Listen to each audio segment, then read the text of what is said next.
Hello guys! Welcome sa aking walang kwentang channel. So nandito naman tayo para sa panibagong video. Ngayon ang ating video ngayon, kaka-merge lang kasi ng server natin sa iba't ibang mga servers. So subukan natin yung may pag PVP naman. Pero itong PVP kasi parang rebalance lang ito. Or parang rematch doon sa nakalaban natin na Blade Knight. Na parang, syempre mas mataas ang rank sa atin, sa level, halos same lang kami. At malakas din itong Blade Knight na to. Nung previously sa video natin na in-upload natin, siya ay natalo natin dati.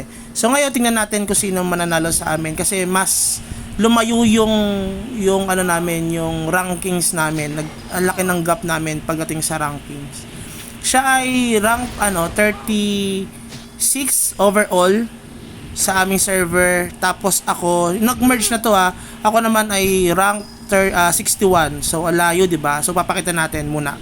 Itong video na ito ay para doon sa mga wizard na gustong matignan or masubukan, magkaroon sila ng reference kung malakas ba talaga sa PVP yung mga swiftness na wizard. So ito, makita niyo diyan, siya ay rank 36, tayo ay rank 61. So ang layo ng gap natin at mas maraming wizard na mas malakas sa atin diyan nung tayo ay nag-merge. So kasi ang merging ng mga servers, kami yung pinakadulo 144. Sana ang iniisip ko kahit papaano ang merging ay yung pataas, yung may hindi kami yung pinakadulo kasi kami yung dulo dito Pero kahit ganun pa man na dulo yung pag-akyat na yung merging ng servers, hindi nahuhuli yung character natin.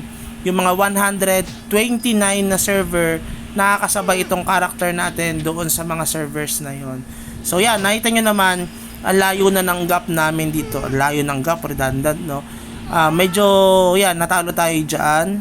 Kasi parang medyo malag dyan, dun sa ano natin. Kasi nandito tayo sa taas, so medyo mabagal yung internet ko. So subukan natin. 1-0 yan guys.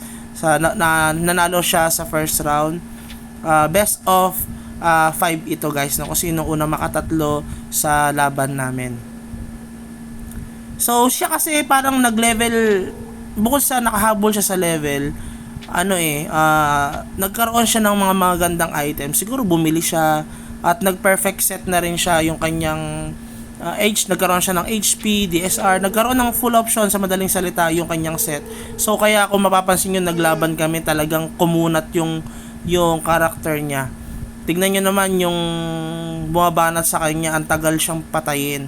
Kasi makukunat talaga tong mga Blade Knight. Kaya nga, bukod sa makunat sila, ay malakas yung damage nila sa atin.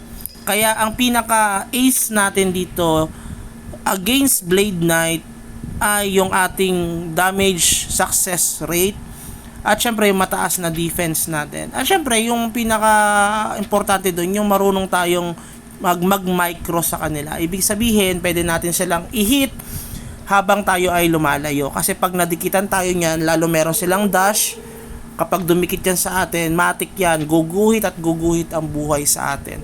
Kaya nga, isa sa mga advantage ng Swiftness Wizard ay dahil nga nagmi-miss yung mga atake sa atin. Kasi kung ikaw ay yung wizard na energy, ang problema mo doon, malaki ang damage mo. However, kapag nakadikit sa'yo yung mga Blade Knight at pumasok yung mga damage niya sa'yo, dahil nga mababa ang agility mo at the same time yung defense success rate mo, talagang papasok at papasok yan, ang mangyayari sa'yo, uubos ang buhay mo. Kaya nga kahit energy type ka, malakas kang dumamage, ang problema mo, mahina ang defense mo. So, ang importante kasi dito sa swiftness na wizard, kahit na Super Saiyan 1 pa lang tayo kasi hindi pa natin nakukuha yung Super Saiyan 2 at saka yung Super Saiyan 3, medyo magastos.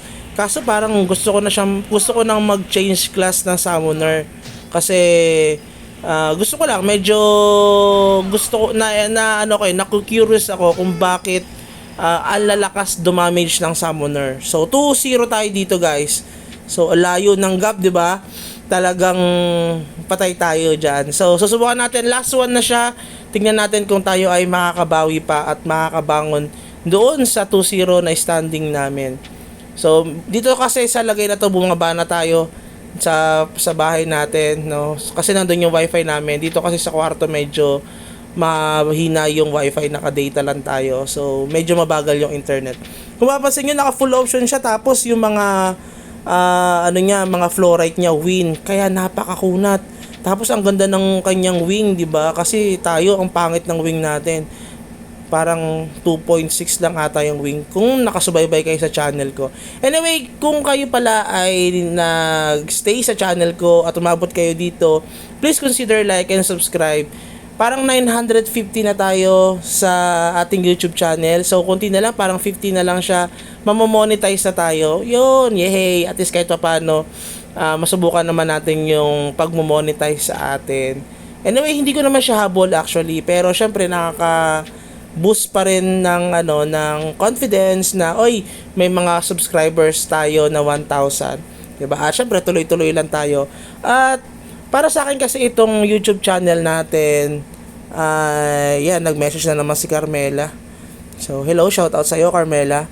So, yun, ang channel kasi talaga natin hindi naman para kumita talaga. Itong channel na to ay para sa mabigyan natin ng reference guide yung mga MU players natin na naglalaro pa lang or maglalaro pa lang ng MU Monarch. Kasi kahit ako nung bago ako naglalaro nitong MU Monarch, marami akong hindi alam. Marami akong parang question kung paano ba siya laruin. Kasi ibang-iba siya.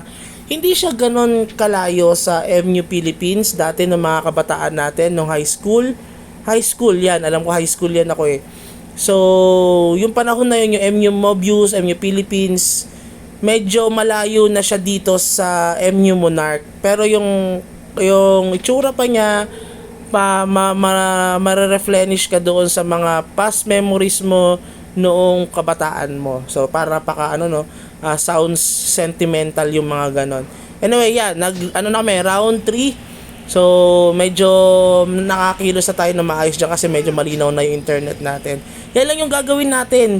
Ang kinagandahan kasi nitong lightning natin, guys. Tapos yung virulent flame na yan.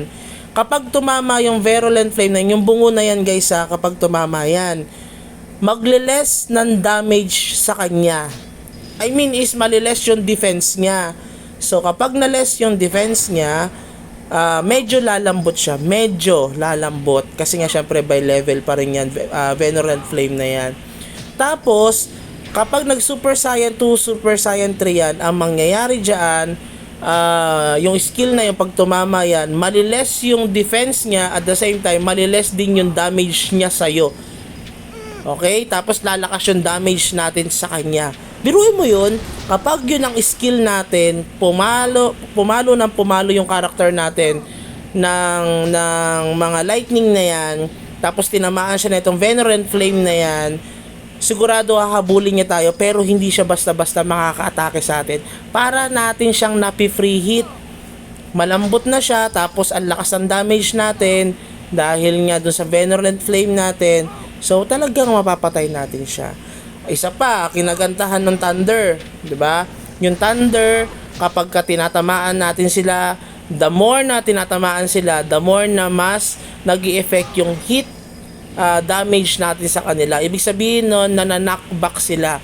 Correct me if I'm wrong, para dun sa mga malalakas na wizard na mas nauna sa akin, or doon sa mga player ng mga wizard na may theory rin about dito, pero para sa akin, yung my understanding about doon sa skills of wizard sa skill 2 and skill 3, yun yung pinaka-attributes niya.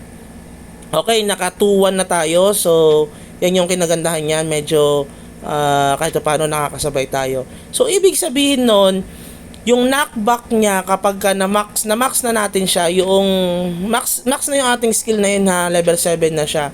Kasi wala tayong Pyroblast. Biruin mo, yung T1, T2, in-explain natin yung last video natin sa review sa Wizard na Swiftness. Sabi ko nga sa inyo, kapag nag-PVP tayo sa kanila, tinamaan sila ng Venerant Flame, lumalambot sila at tumitigas. Lumalambot sila dahil nga naliles yung damage nila, naliles yung defense nila dahil sa poison na yon. At the same time, humihina yung damage nila sa atin. Okay, so meron din yung Thunder Strike natin, yung lightning na yan. So maliles yung kanilang hit up. Ibig sabihin nun, mas malaki yung chance na mag-miss sila sa atin. Biruin mo ang skill nung Blade Knight ako, ito yung naabutan ko kay Popoy JT. Ang skill ko dati na malakas is yung Fatal Strike, yung parang long range na binabato yan, yan. Yung binabato na parang ice, yan na Fatal Strike. Kapag nag-miss yan, di sayang yung damage na mabibigay sa atin. Tapos yung Death Stab, yan, yung patusok-tusok na yan. Yan yung dalawang fatal or dalawang critical na skill ng Blade Knight na mahirap kapag tinamaan ka. Ngayon, dahil mataas ang defense success rate mo, tapos sinamahan pa ng knockback, ibig sabihin nun na bumaba yung hit up ng kalaban mo dahil tinamaan sila. Ibig sabihin nun, mas malaki yung chance na mag-miss sila sa'yo. Meaning to say, kukunti lang yung skill ng Blade Knight, tapos mag-miss pa, edi malaki ang chance na mananalo ka talaga laban sa kanila. Pero syempre, it always depend on the skills level, syempre skill level, set, and building ng character. But as of today or as of now, sa build ng character neto ni Skady ba yan yung nakalaban natin, ay medyo lamang tayo. Pero hindi naman kasi mag-all 2 pa lang kami kasi 2-1, 'di ba? So yan lang, halos same lang naman It's just so happen siguro na medyo advantage lang sa akin dahil long range ako. So, hindi ko naman siya talaga kayang tayuan. Kung may nagsasabi dyan sa atin na, mga wizard kasi puro takbo, puro tele. Kasi hindi naman talaga namin kayang tayuan yung mga Blade Knight. So, ang diskarte nyo dyan, kung paano nyo mahabol yung mga wizard na yan, kakatele nila. And diskarte naman namin kung paano kami makakatakbo, tas makaka-atake sa inyo. Kasi yun yung advantage position namin. So, nasa sa inyo pa rin yan, di ba?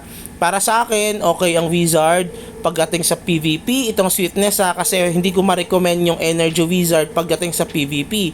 Kasi hindi ko maitulak palayo yung mga Blade Knight. Kasi dire-diretso yung Pyroblast natin. May slow natin sila pero makakahabol sila. At kapag nakahabol sila, ubos ang buhay natin. Bakit? Kasi more on energy ang Energy Wizard. So, kung hindi, pamalit kasi ang agility ng Energy Wizard kasi more, the Energy Wizard is more relying on their energy, no, yung stats nila para masabing malakas talaga sila. Kaya nga si Jejen, no, shoutout na lang sa'yo, talagang bugbog siya sa mga BK kasi Energy Wizard siya. So, kahit na sobrang lakas ng damage niya, kapag nadikitan siya kasi noon, talagang mauubos ang buhay niya kasi maliit ang chance na mag-miss yung mga Blade Knight sa kanya kasi nga mababa yung defense success rate niya dahil mababa yung AG niya. More on energy siya. So ganoon din sa nakita niyo naman yung video natin before kay Kael na mas mataas ang ranking sa atin, Energy Wizard yun guys. Tapos tayo Swiftness na Wizard, mas mataas ang ranking sa atin, pero kita niyo naman natalo natin yung Energy Wizard. Pero syempre siya ay alam niyo ba si Kael ay nag-quit na. Sayang lang no. Ewan ko lang kung magtutuloy siya pero feeling ko nag-quit na. Siguro nahuli siya ng jowa niya na ng babae tapos ayun, hindi na siya pinag-MU Monarch. Kasi may kalandian yun dito sa MU Monarch chinismisin no. So yun, kita nyo naman halos patas lang kami ni Skady. Lumakas siya kaya kailangan natin magpalakas. Ang ginawa kasi natin noon, nag-iipon kasi tayo ng gamit ng summoner. Tapos hindi ko mawari kung ano bang patataasin ko, kung magwi-wizard pa rin ba ako or magsa-summoner ako, kung magpapalit ako. Kaya hindi na ako masyadong nag-upgrade ng set. Kaya medyo nahabol tayo sa gamit nito ni Skady. Okay? So pero kung mapapansin nyo, nung unang laban namin talaga medyo malayo yung ibig sabihin malaki yung natitira sa buhay ko. Pero ngayon, kita nyo naman medyo nakakalapit na siya. So shoutout sa iyo, Boss KD, napakalakas ng BK mo. Konti na lang talaga, matatalo mo na ako. Konting-konti na lang. So yun lang siguro and have a good day. Bye-bye.